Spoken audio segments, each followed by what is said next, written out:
Ya, shalom. Kita percaya bahwa sampai hari ini Tuhan beserta dengan kita. Amin. Kita punya Tuhan yang ajaib, bahkan Tuhan yang berkata kepada setiap anak-anak yang mengasihinya, kamu adalah sahabat-sahabatku. Amin. Tuhan panggil saya dan saudara malam hari ini sebagai seorang sahabat, begitu dekatnya dengan antara kita dengan Tuhan. Bahkan firman Tuhan katakan tidak satu hal apapun yang bisa memisahkan kita dari kasih Tuhan. Amin. Saudara yang terkasih dalam Tuhan Yesus Kristus, saat malam hari ini kita akan belajar dari kebenaran firman Tuhan yang saya percaya Bapak Ibu pasti punya kerinduan akan setiap firman yang selalu baru dalam kehidupan kita. Tapi saya buka dengan satu quotes ya yang diberikan oleh salah seorang presiden Zimbabwe, saudara, yaitu Robert Mugabe. Dia katakan seperti ini: lebih baik duduk di bar memikirkan Tuhan daripada duduk di gereja sambil memikirkan bir. Setuju? Setuju? Yang setuju tunduk tangan. Satu. Yang enggak setuju? Yang enggak ada pilihan. Yang di sini apa pilihannya nih? Satu enggak setuju, satu lagi setuju pun enggak ada pilihan. Enggak cocok saudara jadi politisi, jadi jemaat Tuhan aja. Amin. Kadang saudara, dia berkata seperti ini, lebih baik duduk di bar memikirkan Tuhan daripada duduk di gereja sambil memikirkan bir, ya kan? Saat malam hari ini saudara, jawab dengan cepat, angkat tangan dengan cepat. Siapa yang tubuhnya di sini tapi otaknya sedang di dapur di rumah? Nggak ada. Atau tadi aku udah matikan kompor nggak ya gitu, yang mama gitu. Atau aku tadi udah kunci lemariku nggak ya, yang anak-anak muda. Aku udah kunci kamarku belum ya? Gitu. Hatinya memuji Tuhan di sini, ngelompat muji Tuhan, tapi badannya di sini, tapi hatinya nggak di sini. Ini quotes-nya saudara, saya percaya memang ini nggak sepenuhnya baik ya kan. Kalau mau di gereja, hati kita pun di gereja, amin. Kalau di bar ya nggak masalah. Kalau anak-anak Tuhan pun sesekali ke bar nggak apa-apa. Siapa tahu penginjilan ya kan, penginjilan nggak apa-apa. Siapa tahu memenangkan. Ya. Kalau dimenangkan saudara, urusan saudara ya kan. Tapi saudara yang terkasih dalam Tuhan Yesus, kalau hidup kita mau berhubungan intim dengan Tuhan, kita mau dekat dengan Tuhan, saat kita ada dalam rumahnya Tuhan, saat kita bersekutu dengan Tuhan, baiknya hati kita pun ada di dalam Tuhan. Amin. Saudara yang terkasih dalam Tuhan Yesus Kristus, tapi sering sekali dalam kehidupan kekristenan ada orang yang berusaha kelihatan hidup paling kudus, ya kan? Datang ke gereja, ya kan? Tiap pagi di gereja, malam-malam di gereja, nampaknya orang yang paling kudus, ya kan? Tetapi dia tidak sadar bahwa hidupnya sedang menjauh dari kasih Tuhan. Ya, sedang menjauh dari kasih Tuhan. Saudara, tadi saya katakan siapa saudara yang di tempat ini sedang beribadah tapi hatinya nggak tahu di mana, ya? Saudara juga yang mungkin beribadah secara live streaming, mungkin saudara menonton tapi mendengar anak saudara menangis di dapur, mungkin hatimu nggak ada dalam ibadah itu. Karena firman Tuhan jelas katakan, di mana hartamu berada, disitulah hatimu berada. Amin. Saya katakan ini saudara yang terkasih dalam Tuhan Yesus.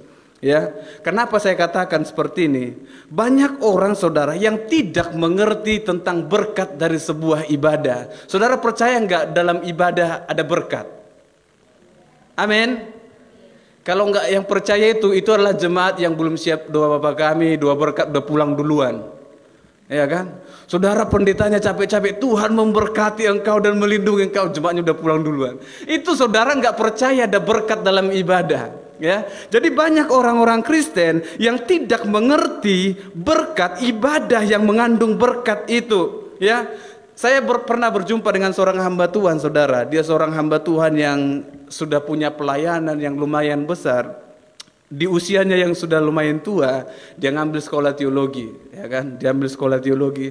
Lalu saya tanya, Bapak masih tanggap nggak dengan pelajaran itu? Dia udah berumur, saudara. Dia bilang, aku kuliahnya. Ku baca buku itu, diktat itu. Tapi kalau disuruh aku mengulang, nggak tahu aku apa di dalam. Ya kan? Kenapa nggak ngerti Pak? Gampangnya, ya kan? Sok gampang pula ini. Dia bilang, kalau aku belajar, ini pengusaha saudara, sawitnya luas puluhan hektar. Yang kupikirkan, siapa yang panen sawitku ya? Ya, saudara bayangin capeknya dosen ngajar di depan, buka halaman ini, belajar. Tapi yang dia pikirkan, sawitku siapa yang panen ini? Uangnya siapa yang ngambil, ya kan? Jadi dia nggak tangkap pelajaran itu, saudara. Jadi dia berkata, memang aku tahunya itu. Aku kuliah, tapi hatiku di ladang, ya kan? Saudara pun kalau engkau sedang menyembah Tuhan, datang dalam hadiratnya Tuhan, jangan tinggalkan hatimu di rumah, ya kan? Jangan tinggalkan, saudara. Salah satu yang paling mahal kalau saudara cek nanti, saya baru tadi dapat info, nggak tahu pun ini betul, tapi katanya dia baca, saudara. Dia bilang harga organ tubuh yang paling mahal itu jantung, ya kan? Hati. Saya nggak anjurkan saudara habis ini jualan, ya kan? Ginjal kurang, enggak. Tapi jantung, hati itu mahal, saudara. Kuping nggak terlalu mahal, ya kan? Nggak terlalu mahal. Tapi saudara yang terkasih Tuhan Yesus, kalau dunia pun bisa menghargai hati begitu mahal, bagaimana engkau mau berikan hatimu kepada Tuhan, engkau tinggalkan di rumah, engkau hanya kasih yang murah, kasih yang kurang mancung lagi, tapi hatimu yang begitu mahal itu engkau tinggalkan di rumah, saudara, ya. Saudara yang terkasih dalam Tuhan Yesus, kenapa saya katakan seperti itu? Karena banyak orang Kristen merasa dia hidup fokus kepada Tuhan, dia merasa dia terus melayani kepada Tuhan, dia berikan yang terbaik kepada Tuhan. Bahkan ada orang yang terus merasa aku sedang berjalan dalam jalannya Tuhan, aku ikut dalam rencana Tuhan, tapi dia tidak tahu kemana arah tujuan hidupnya. Amin. Pernahkah saudara berjalan dalam satu jalan, tapi engkau tidak tahu kemana arah jalan itu? Ya.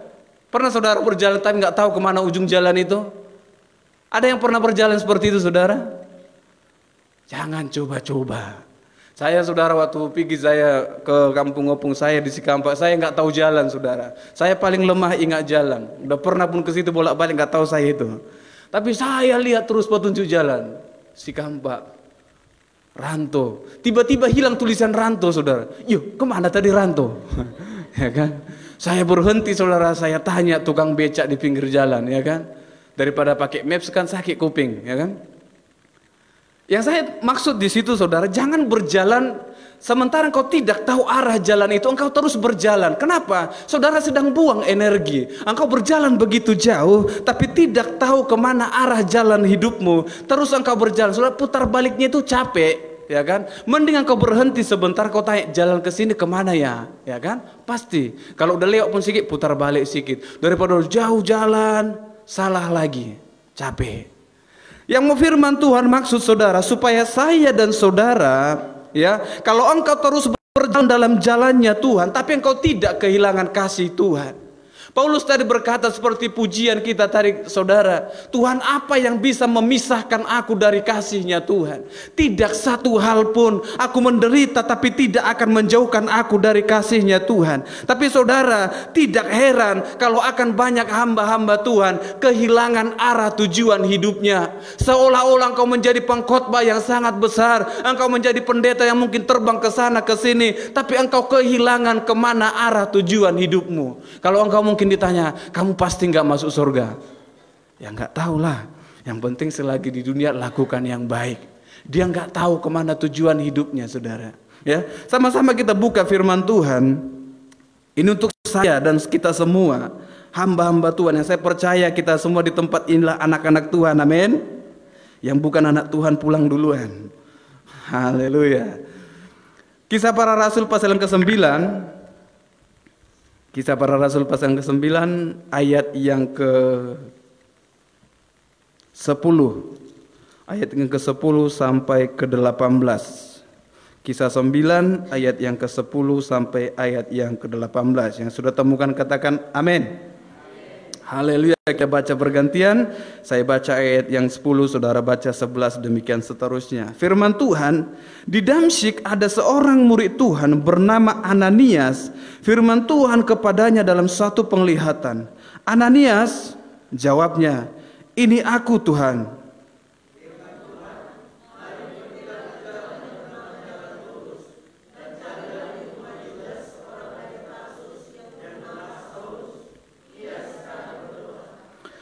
Dan dalam satu penglihatan ia melihat bahwa seorang yang bernama Ananias masuk ke dalam dan menumpangkan tangannya ke atasnya supaya ia dapat melihat lagi.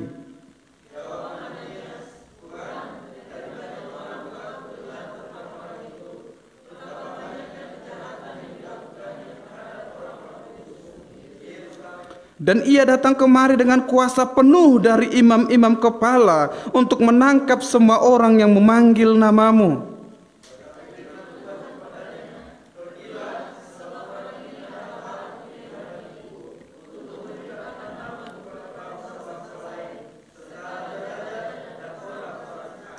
Aku sendiri akan menunjukkan kepadanya betapa banyak penderitaan yang harus ia tanggung oleh karena namaku.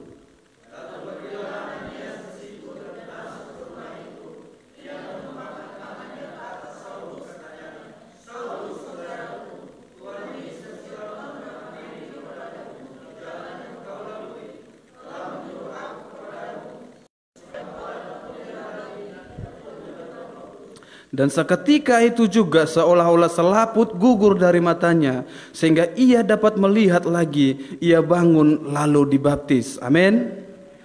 Saudara, saya baca satu kali lagi ayat yang 10 untuk kita semua. Di Damsyik ada seorang murid Tuhan bernama Ananias. Firman Tuhan kepadanya dalam satu penglihatan, "Ananias," jawabnya, "Ini aku Tuhan." Amin.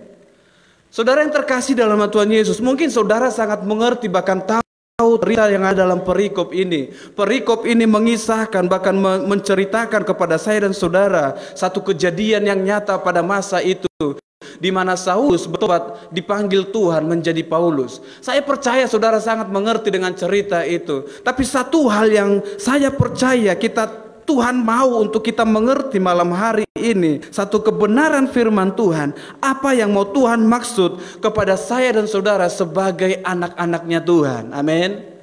Engkau setiap anak-anak Tuhan, saya dan saudara, engkau punya kewajiban di dalam Tuhan. Ada enggak anak yang enggak ada kewajibannya? Ya, kalaupun saudara sebagai anak di rumah, saudara punya kewajiban enggak? Ini yang anak-anak, yang anak, ya kan? Punya kewajiban enggak saudara? Punya. Enggak cuma nuntut saudara.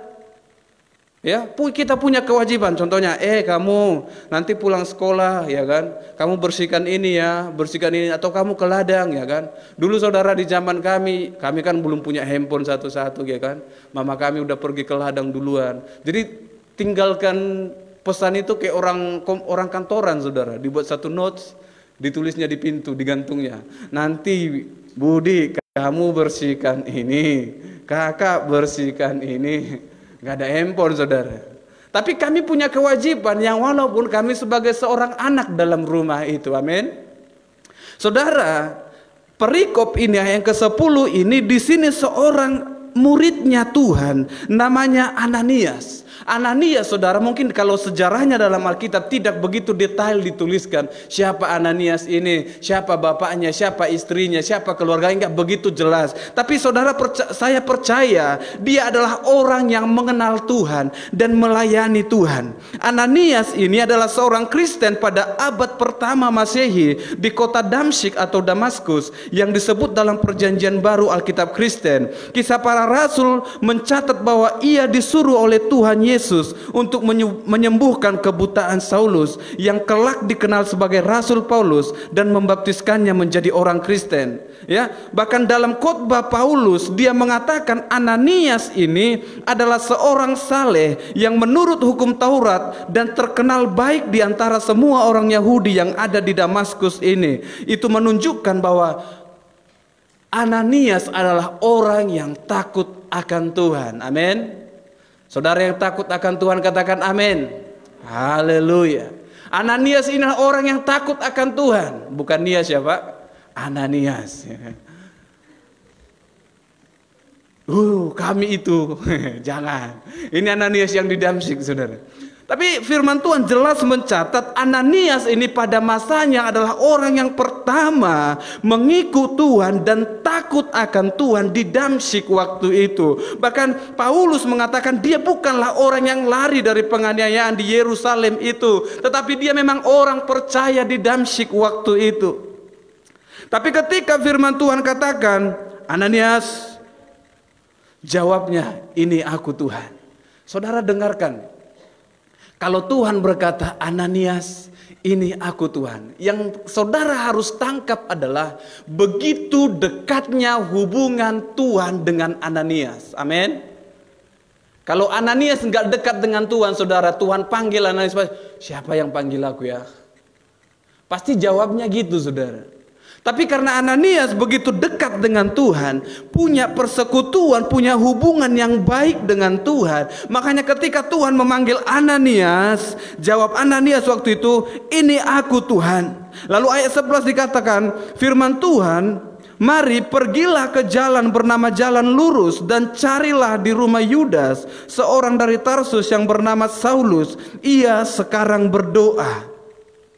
Saudara yang terkasih dalam Tuhan Yesus Kristus, ya, Ananias adalah orang yang paling dekat dengan Tuhan. Mungkin kalau saudara bayangkan, saudara cocok-cocokkan dengan hamba Tuhan di zaman sekarang ini kayak kaliber pendeta besar, saudara, yang bisa seperti nabi, yang mendapatkan nubuatan. Ananias bisa digolongkan dalam kategori seperti mereka, saudara.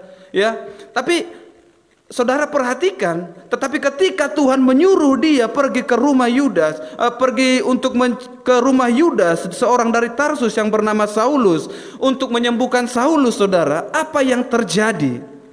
Apa yang terjadi dengan anak Tuhan ini? Ayat yang ke-12 sampai ayat 13-14 dikatakan seperti ini. Dan dalam satu penglihatan ia melihat bahwa seorang yang bernama Ananias masuk ke dalam dan menumpangkan tangannya ke atasnya supaya ia dapat melihat lagi.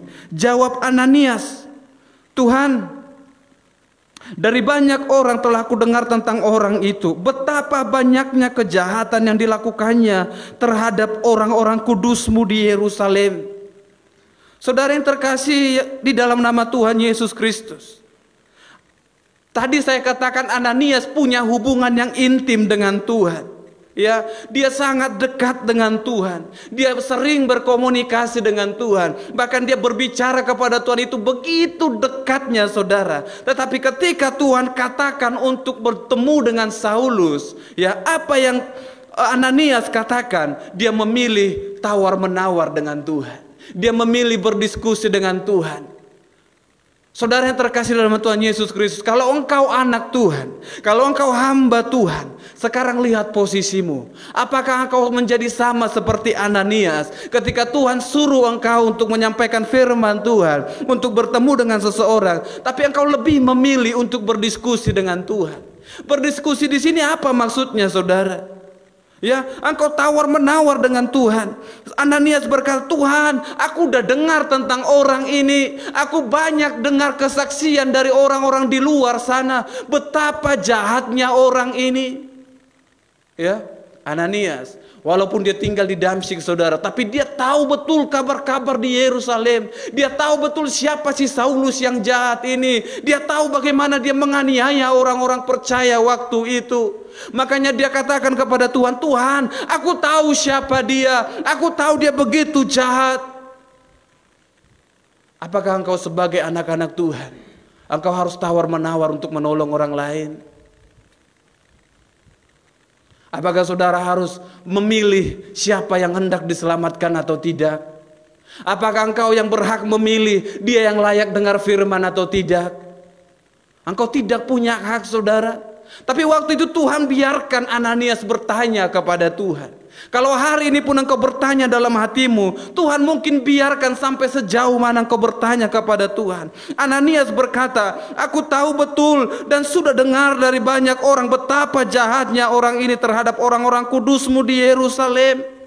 Ya, Ananias tahu. Bahkan kalau saudara lihat dalam Kisah Para Rasul pasal 8 ayat ketiga, firman Tuhan katakan, Saulus waktu itu dia memasuki rumah demi rumah, saudara. Dia menyeret orang-orang percaya waktu itu dan memenjarakan mereka.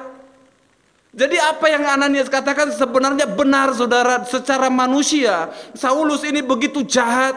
Saulus ini gak layak untuk ditolong. Saulus ini gak layak untuk mendapat perkenanan di hadapan Tuhan. Lalu dia katakan kepada Tuhan, Tuhan, dia begitu jahat.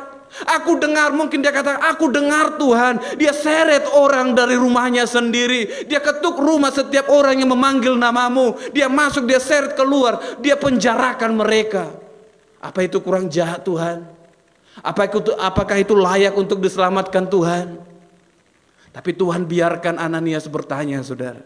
Ya, Tuhan biarkan. Ya, walaupun Saulus, bahkan saudara, Paulus adalah seorang pemimpin waktu itu. Kalau saudara baca, Saulus adalah pemimpin ketika Stefanus harus mati martir. Dia adalah pemimpin waktu itu. Dia menyetujui tentang penganiayaan itu. Begitu jahatnya kehidupannya kalau kita pikirkan secara manusia, saudara. Benarlah Ananias berkata, Tuhan, dia nggak layak mendapat perkenanan Tuhan. Dia nggak layak mendapat penebusan daripada Tuhan. Dia nggak layak, Tuhan. Tapi Tuhan tak tunggu, saudara. Bahkan firman Tuhan, Ananias berkata, dan ia datang kemari dengan kuasa penuh dari imam-imam kepala untuk menangkap semua orang yang memanggil namamu.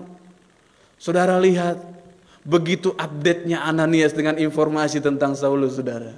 Ya, mungkin di zaman-zaman kita sekarang ini bisa kita ibaratkan kalau kita lihat film-film, kan saudara. Ini Saulus ini seperti satu pasukan khusus, saudara, ya.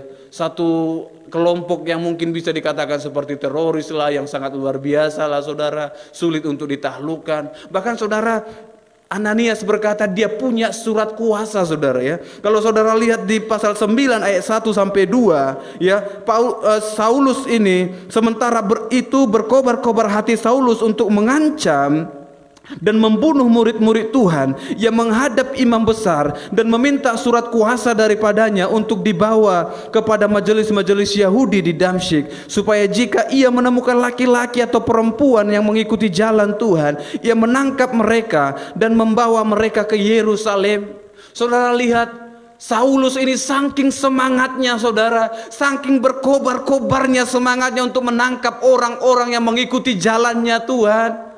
Ya, dia sampai urus surat izinnya, saudara. Ini kurang pintar apa lagi Saulus, saudara? Sampai izin diurus dulu, ya, izin menangkap anak-anak Tuhan. Ya kan? Gak ada yang bisa bantah, saudara. Gak ada yang bisa halangi Saulus lagi waktu itu. Tapi saudara yang terkasih dalam Tuhan Yesus, ya, walaupun demikian, ya, walaupun Saulus berkata dia adalah orang yang paling kejam waktu itu, saudara. Kalau saudara lihat pengakuan dia dalam kitab Galatia pasal yang pertama 13 sampai 14, Paulus katakan seperti ini. Sebab kamu telah mendengar tentang hidupku dahulu dalam agama Yahudi. Tanpa batas aku menganiaya jemaat Tuhan dan berusaha membinasakannya. Dan di dalam agama Yahudi aku jauh lebih maju daripada banyak teman yang sebaya dengan aku di antara bangsaku, sebagai orang yang sangat rajin memelihara adat istiadat nenek moyangku. Saudara, dalam ketundukannya kepada adat istiadat nenek moyangnya, dia akui dalam suratnya, dia katakan, aku begitu kejam terhadap orang-orang yang mengikuti jalannya Tuhan. Ya, saudara, Ananias mungkin mau katakan, Tuhan, dia ini orang yang paling ganas. Tuhan, Saulus ini adalah orang yang paling mengerikan, Tuhan. Bahkan Ananias ragu kalau Saulus bisa bertobat, saudara. Hamba-hamba Tuhan zaman sekarang pun, saya dan saudara, engkau sebagai anak-anaknya Tuhan, pernahkah engkau meragukan pertobatan seseorang di sekelilingmu? Pernahkah engkau melihat orang yang paling jahat di sekitarmu? Saudara mungkin berpikir, mungkinkah dia bertobat? Mungkinkah dia selamat? Tapi mau firman Tuhan ajarkan hari ini kepada saudara, jangan engkau menjadi hakim atas orang di sekitarmu. Amin. Jangan engkau menjadi orang yang menentukan dia akan beroleh keselamatan atau tidak. Jangan. Berhenti, saudara. Cukup sampaikan kebenaran firman Tuhan. Ya. Ananias tadi berkata, dan ia datang kemari dengan kuasa penuh dari imam-imam kepala untuk menangkap semua orang yang memanggil namamu. Ananias ingin melindungi orang-orang yang ada dalam jalannya Tuhan. Saudara, dia berkata dalam hatinya supaya orang-orang yang mendengarkan firman Tuhan tidak ikut binasa, mati sia-sia. Ngapain Saulus harus diselamatkan? Biarkan Saulus itu mati dalam kesia-siaan. Mungkin saudara ada yang mungkin berdoa seperti itu. Dalam hati kecil Ananias mungkin dia berkata, biarkan Saulus itu mati. Tapi saudara, apa yang Tuhan katakan, saudara? Satu penghiburan, bahkan satu kasih karunia yang saya percaya Tuhan mau sampai kepada saya dan saudara, setiap kita yang ada di tempat ini. Ayat yang ke-15 firman Tuhan berkata seperti ini. Tetapi firman Tuhan kepadanya, pergilah, sebab orang ini adalah alat pilihan bagiku untuk memberitakan namaku kepada bangsa-bangsa lain serta raja-raja dan orang-orang Israel. Amin. Amin. Saudara yang terkasih dalam Tuhan Yesus, lihat apa yang Tuhan lakukan. Apa yang Yesus lakukan saat engkau meragukan keselamatan seseorang, saat engkau sedang meragukan dia bisa bertobat atau tidak, tapi Tuhan katakan, pergilah, sebab dia adalah alatku. Amin. Amin. Hari ini kalau engkau ingat siapa engkau dulu, saudara, mungkin Tuhan berkata kepada orang yang menyampaikan kebenaran firman itu kepada saudara, pergilah, dia itu alatku. Amin. Tuhan yang tahu siapa alatnya, saudara. Tuhan yang tahu siapa bejana yang dia siap bentuk. Engkau tidak tahu yang mana bejana itu. Engkau tidak tahu yang mana bahan mentah itu. Atau engkau tidak tahu yang mana bahan yang sudah rusak itu. Tapi Tuhan tahu serusak apapun bejana itu. Amin. Tuhan katakan, dia adalah alatku. Hari ini saya percaya setiap kita di tempat ini adalah alatnya Tuhan. Amin. Saya dan saudara adalah alatnya Tuhan. Engkau adalah bejananya Tuhan. Engkau adalah bejana itu yang Tuhan bentuk sedemikian rupa supaya engkau menjadi berkat bagi orang lain. Saudara yang terkasih dalam Tuhan Yesus Kristus, dalam Yohanes pasal yang ke-15, Yohanes pasal yang ke-15 ayat yang ke-16, saya bacakan firman Tuhan sampai 17. Bukan kamu yang memilih aku, tetapi akulah yang memilih kamu, dan aku telah menetapkan kamu, supaya kamu pergi dan menghasilkan buah, dan buahmu itu tetap, supaya apa yang kamu minta kepada Bapa dalam namaku, diberikannya kepadamu. Inilah perintahku kepadamu, kasihilah seorang akan yang lain. Amin. Saudara, apa yang Yesus ajarkan waktu itu? Apa yang Yesus tekankan waktu itu kepada orang-orang percaya, kepada murid-muridnya waktu itu? Firman Tuhan katakan, pergi menghasilkan buah dan biarkan buah ini seorang akan yang lain. Ini yang Tuhan ajarkan kepada saya dan saudara. Ini yang firman Tuhan ingatkan kepada setiap kita yang mengatakan, Tuhan, aku anak Tuhan. Aku anaknya Tuhan. Ya, tapi kalau engkau berkata engkau anaknya Tuhan, tapi engkau lupa akan kewajibanmu, saudara. Engkau hanya tanya, aku anak durhaka atau enggak, ya kan? Ini saudara terus orang tua durhaka, ya kan? Anak durhaka enggak diterima keselamatan, dia itu terlalu berdosa. Tapi kalau Tuhan katakan, bukan kamu yang memilih Saulus, bukan kamu yang memilih, tapi aku yang memilih kamu dan menetapkan kamu. Dengarkan firman Tuhan, saudara. Memilih kamu dan menetapkan kamu. Olehnya pergilah dan menghasilkan buah, dan hendaklah buahmu itu tetap, dan kasihilah seorang akan yang lain. Amin. Ini yang Tuhan mau, saudara. Ini yang Tuhan rindu dari setiap anak-anaknya. Jangan engkau tinggal diam lalu duduk menjadi hakim atas orang lain. Enggak, kamu bukan hakim itu. Tapi Tuhan yang mau untuk anak-anaknya, pergi. Amin. Pergi dan hasilkan buah, dan biarkan buahmu itu tetap, dan kasihilah seorang akan yang lain. Ini yang firman Tuhan katakan, saudara. Ananias sebagai orang percaya kepada Tuhan, Alkitab tidak, saya katakan tadi, tidak mencatat begitu detail tentang hidup dan keluarganya. Tapi mungkin ia juga sudah menceritakan tentang Yesus sebagai keluarga dan sekitarnya. Dia cerita tentang Yesus, dia cerita tentang kebaikan Yesus, dia sampaikan siapa Yesus bagi keluarganya mungkin, saudara. Tetapi ketika Tuhan berkata, Ananias, pergilah bertemu dengan Saulus, Ananias yang tadinya takut dengan Tuhan, tiba-tiba dia menjadi seperti rasisme dengan Tuhan, saudara. Ah Tuhan, kenapa harus Saulus? Ah Tuhan, kenapa harus dia? Ya, kenapa harus dia, Tuhan? Terlalu banyak, masih banyak orang yang bisa Engkau pakai, Tuhan. Kenapa harus dia? Ya, dia lebih memilih berdiskusi dengan Tuhan. Saudara, diskusi di sini maksudnya dia tidak sependapat dengan Tuhan, dia tidak sepikiran dengan Tuhan. Dalam pikirannya Saulus nggak layak diselamatkan, tapi Tuhan mau, Saulus, engkau adalah alatku, Saulus, engkau adalah bejanaku. Tapi waktu itu saudara, Ananias tiba-tiba dia memilih berdiskusi dengan Tuhan. Dia nggak langsung pergi, saudara. Dia nggak langsung pergi. Dia tanya, Tuhan, layak nggak dia diselamatkan? Kalau Tuhan yang suruh, kenapa engkau harus berdiskusi dengan Tuhan, saudara? Amin. Ini anak-anaknya Tuhan. Kalau Tuhan yang suruh, saudara, kenapa engkau lebih memilih berdiskusi? Contohnya ada orang yang sakit, saudara, di sekitar saudara, ya kan? Tuhan, kudoakannya dia atau tidak? Ya kan? Padahal dalam hati saudara tadi, aku mau berdoa lah untuk orang ini, tapi belum disuruhnya. Ya kan? Kan kita kadang adanya seperti itu, saudara. Tunggu disuruh lah, doakan dulu aku, oh baru ayo ku doakan, ya kan? Nggak mau kita, Bu, mau nggak ku doakan? Kan ini saudara, nggak semua orang berani seperti itu, saudara. Tapi mungkin kalau dalam hatimu sudah tergerak untuk mendoakan orang, lalu kenapa engkau harus menunggu, Tuhan, ku doakan ya orang ini? Ya. Kalau tiba-tiba Tuhan jawab, doakan, ya saudara pula yang sakit jantungan mati pula situ, ya kan? Kalau udah hati bilang, berarti itu berasal dari Tuhan. Amin. Amin. Ananias seperti itu, saudara. Ini udah Tuhan berkata langsung, Ananias. Ya Tuhan, enggak. Ananias, siapa tadi yang panggil? Kemana aku harus pergi? Enggak betul itu. Mungkin itu bukan Tuhan.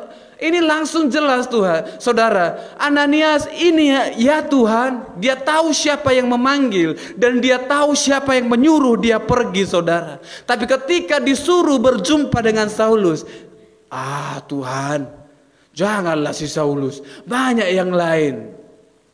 Ya kan? Banyak yang lain, Tuhan.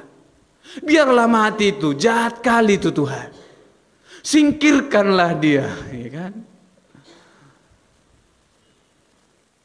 Saudara yang terkasih dalam Tuhan, hamba Tuhan, jangan sering menjadi hakim bagi orang lain. Ataupun engkau merasa bahwa mereka tidak layak untuk menerima anugerah itu. Atau mungkin engkau lupa, saudara, kalau engkau sudah menerima anugerah itu, lalu engkau kenapa mencoba menghalangi orang lain untuk menerima anugerah itu? Saudara, adakah engkau hidup hari ini, engkau bukan hidup karena anugerah? Siapa yang hidup karena kekuatannya hari ini?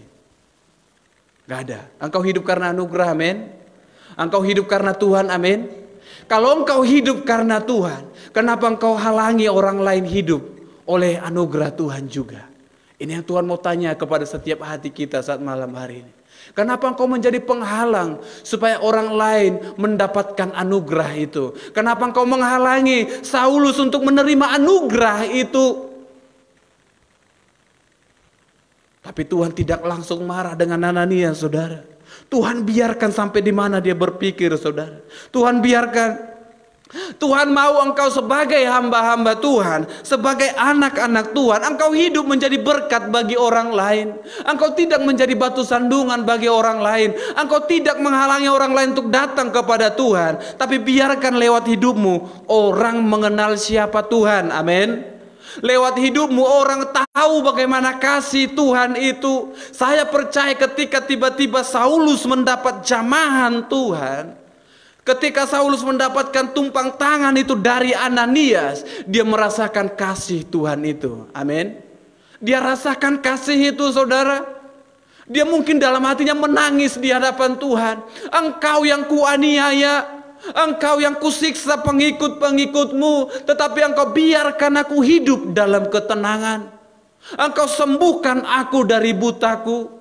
Dia mungkin menangis di hadapan Tuhan. Dia malu dengan Tuhan. Dia malu dengan Ananias mungkin sebagai anak Tuhan waktu itu di Damsyik, saudara. Dia malu dengan orang-orang yang mengikut Tuhan waktu itu. Tapi saudara, dia adalah alatnya Tuhan. Dia adalah bejananya Tuhan. Kalau engkau yang dipilih dan ditetapkan oleh Tuhan, biarkan rencana Tuhan jadi dalam setiap hidup kita. Amin.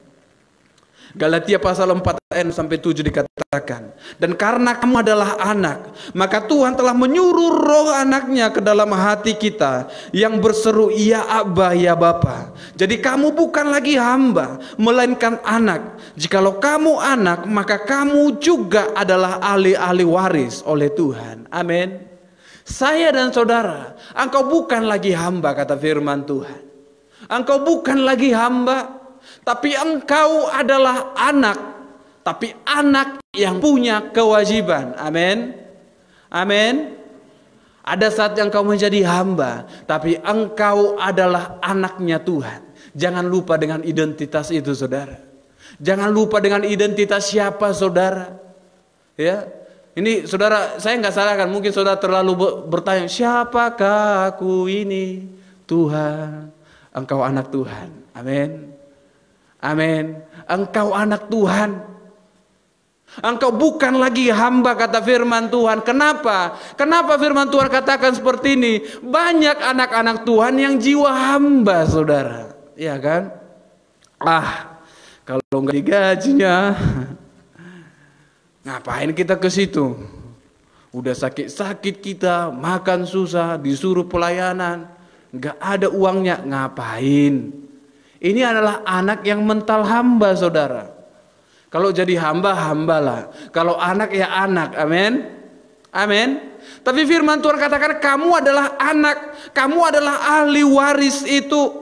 Ya, itu yang firman Tuhan katakan. Paulus ingatkan kepada jemaat di Galatia. Engkau memanggil dia, ya Abba, ya Bapa. Ya kan, ini kalau nyanyi, ya Abba, Bapa, keluar air matanya. Baru itu dia ingat dia anak, saudara. Selama ini dia hamba. Aku hamba, aku hamba. Jadi terima upah, ya kan. Tapi pas nyanyi, ya Abba, Bapa, ini aku. Baru itu dia ingat dia anak, saudara. Ya, selama ini dia lupa dia adalah anaknya Tuhan. Dia lupa dengan identitasnya. Perlu engkau tahu siapa identitas itu, ya amin. Tapi enggak usah besok-besok stempel bajunya, ya kan, anak Tuhan. Enggak usah. Tuhan tahu engkau anaknya, amin.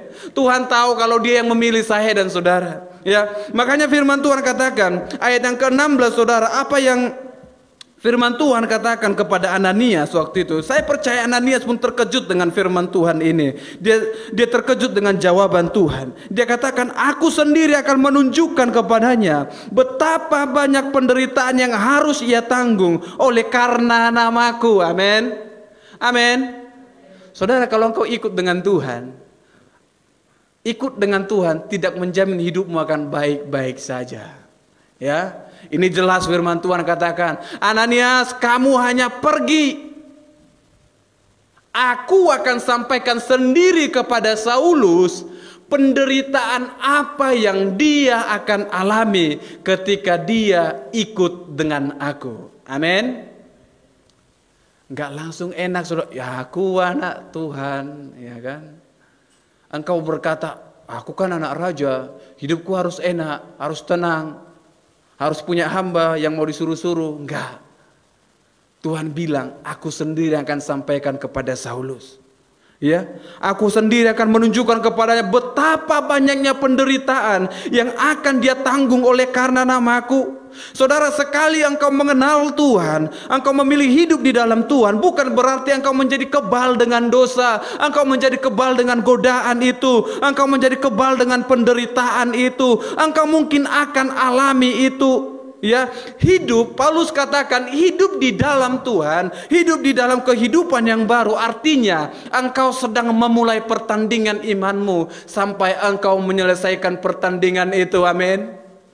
Ini yang Paulus katakan, saudara. Dia tahu itu akan dia alami. Bahkan Yesus katakan, aku tahu Ananias, dia akan alami itu. Engkau hanya pergi, sampaikan firman Tuhan, tumpangkan tanganmu atasnya, ya kan? Banyak hamba-hamba Tuhan, saudara, yang Tuhan suruh cuman pergi, gak mau. Saudara, yang menyelamatkan itu bukan Ananias. Yang memilih itu bukan Ananias. Kalaupun engkau adalah hamba Tuhan, engkau adalah pendeta besar sekalipun, engkau nabi terbesar sekalipun, bukan engkau yang memilih setiap orang itu. Tuhan yang pilih mereka, Tuhan yang tetapkan setiap mereka. Tapi Tuhan hanya katakan, Ananias pergi jumpai Saulus. Saudara, disinilah kita sering harus mengerti bahwa engkau adalah alatnya Tuhan. Alat artinya engkau hanya pergi lakukan apa yang Tuhan mau. Amin. Ini alat, saudara. Engkau bukan Tuhan, engkau hanya alat yang Tuhan pakai. Ya, engkau bukan Tuhan itu, engkau adalah alat. Ingatkan diri saudara, aku adalah alatnya Tuhan, bukan kamu Tuhan itu. Jadi kalau engkau hamba Tuhan sekalipun, ingat, aku adalah alatnya Tuhan. Kalau Tuhan hanya suruh pergi, pergi saudara. Tuhan yang selamatkan Saulus waktu itu. Tuhan yang berikan anugerah itu waktu itu, saudara. Ya, makanya firman Tuhan, saudara yang terkasih dalam Tuhan Yesus Kristus, dia tahu Saulus akan alami penderitaan itu. Makanya dalam Lukas 9 ayat 23 katanya kepada mereka, setiap orang yang mau mengikut aku, ia harus menyangkal dirinya, memikul salibnya setiap hari dan mengikut aku. Orang yang mengikut Tuhan atau orang yang masuk dalam rencananya Tuhan, firman Tuhan jelas katakan engkau harus menyangkal dirimu, memikul salibmu setiap hari. Memikul salib artinya engkau siap untuk menderita bersama dengan Tuhan. Engkau siap menderita karena nama Tuhan. Karena Tuhan katakan, aku yang akan sampaikan penderitaan yang dia akan alami oleh karena namaku. Amin. Tuhan kasih tahu saudara kepada Ananias. Makanya Ananias tergerak hatinya. Mungkin kalau Tuhan gak kasih tahu itu saudara, Ananias tidak akan sadar saudara. Ananias tidak akan sadar dia adalah alatnya Tuhan. Dia mungkin akan ngotot, Tuhan aku gak mau pergi, suruh orang lain. Atau yang lain lah aku doakan, gak usah dia. Tapi ketika Tuhan bilang, Ananias kamu pergi, aku akan beritahukan penderitaan. Dalam hati Ananias mungkin, kayak gini kan enak Tuhan. Tahu kita apa konsekuensinya. Rupanya gak enak-enak aja nanti si Saulus itu. Enak aja dia udah bunuh orang Kristen, tiba-tiba dapat berkat jadi hamba Tuhan, pendeta besar pula itu ya kan. Aku udah dari dulu kenal Tuhan, melayani di Damsyik. Gini-gini aja, tiba-tiba dia seorang pembunuh. Kok dia jadi diberkati, diberi hidup. Tapi ketika Tuhan bilang, aku kasih nanti kesusahan, aku kasih tahu penderitaannya. Ananias, gitulah Tuhan.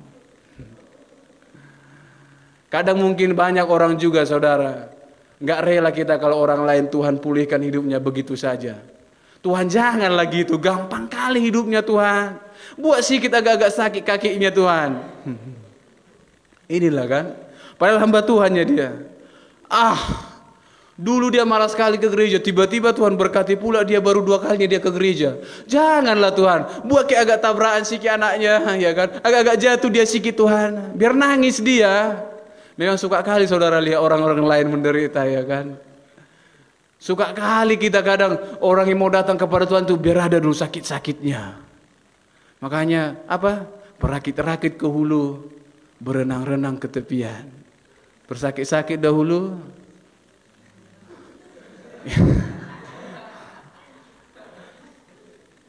Ini saudara terlalu kita pegang ini ya kan. Kamu kalau mau ikut Tuhan sakit dulu. Sakit dulu biar kau dapat mahkota itu. Kalau bisa nggak sakit ngapain harus sakit? Amin.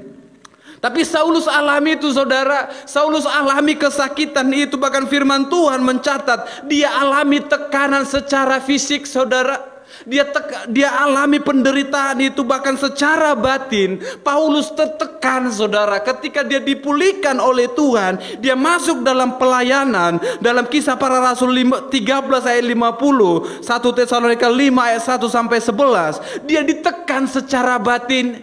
Dia ditolak oleh orang-orang, pengajarannya ditolak oleh orang-orang. Dia alami tekanan batin saudara. Sakit hati. Ya kan? Paulus alami ini saudara. Apa yang dia lakukan dulu kepada orang-orang percaya sepertinya, kok aku tuai ini. Mungkin ini karena aku jahat dulu sama mereka. Tapi dia alami tekanan batin saudara. Dia alami lagi tekanan secara fisik saudara. Ya, secara fisik, kekerasan yang dialami oleh Paulus untuk mewartakan Injil seperti penyesahan. Dia didera, dia dilempari dengan batu, dia terkatung-katung di tengah laut, bahaya penyamun, dia tidak tidur, dia kelaparan, dia kedinginan, saudara. Dia alami semuanya itu. Dia alami itu kapan? Ketika dia ada dalam pelayanan Tuhan. Ketika dia menjadi penganiaya anak-anak Tuhan, dia tidak alami ini, saudara. Dia tidak terdampar di laut itu, dia tidak terkatung-katung di laut, dia tidak kelaparan, dia tidak kedinginan. Kenapa? Dia punya pasukan khusus, dia punya pengawal-pengawal yang luar biasa. Tapi ketika dia masuk dalam pelayanan, saudara, firman Tuhan katakan bahkan dia didera, dia disesah waktu itu, ya, dia ditolak. Saudara, dia dilempari dengan batu, dia terkatung-katung, bahkan penyamun menghadang dia. Dia tidak tidur, dia kelaparan, dia kedinginan. Ya, makanya saudara, kalau kita hari ini bernyanyi, apa yang dapat memisahkanku? Saudara, mungkin bagi kita gampang sekali bernyanyi seperti ini. Tapi Paulus katakan itu, saudara, dia alami begitu sakitnya ketika dia memberikan hidupnya untuk Tuhan. Amin. Amin. Tapi dia katakan, Tuhan, tidak satu pun memisahkan aku dari kasih-Mu. Malah penderitaan itu, Tuhan, membuat imanku semakin teruji. Paulus katakan itu, saudara. Bahkan saudara, dia katakan kepada jemaat-jemaat yang dia layani, kepada jemaat yang di Filipi waktu itu, aku dipenjarakan karena Kristus. Tapi penderitaan fisik dan batin yang aku alami ini karena nama Tuhan akan menghasilkan iman yang akan menguatkan jemaat-jemaat yang dilayaninya. Amin. Artinya, saudara, biarkan hidupmu menjadi berkat bagi orang lain. Paulus kalau tidak alami itu, saudara, dia tidak akan menjadi kesaksian bagi orang lain. Dia tidak akan menjadi berkat bagi orang lain. Saudara, ayat yang ke-17, lalu pergilah Ananias ke situ dan masuk ke rumah itu. Ia menumpangkan tangannya ke atas Saulus, katanya, Saulus, saudaraku, Tuhan Yesus telah menampakkan diri kepadamu di jalan yang kau lalui, telah menyuruh aku kepadamu supaya engkau dapat melihat lagi dan penuh dengan Roh Kudus. Amin. Gampang gak tugas Ananias? Cuman datang, tumpangkan tangan, menyampaikan apa yang Tuhan sampaikan, siap, lepas tanggung jawabnya. Ya.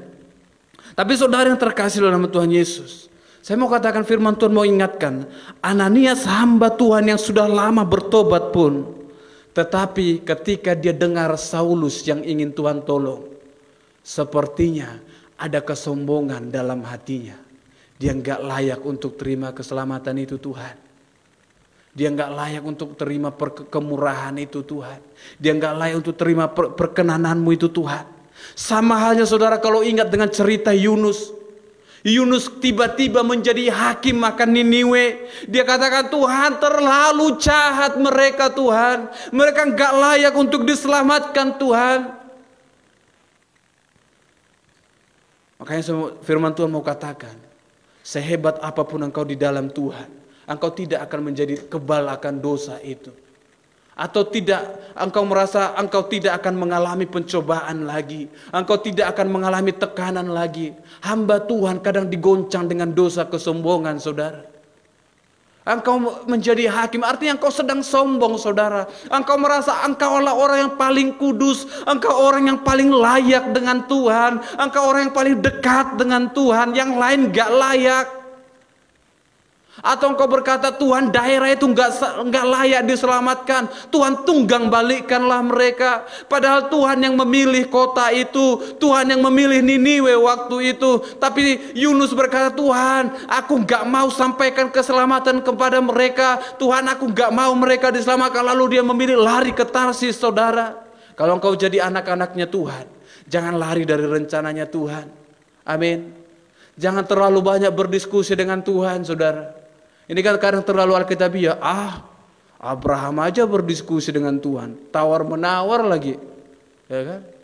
Ini susahnya anak-anak Tuhan juga, saudara. Terlalu banyak tahu firman Tuhan, ya kan? Sikit-sikit firman Tuhan. Ya kan?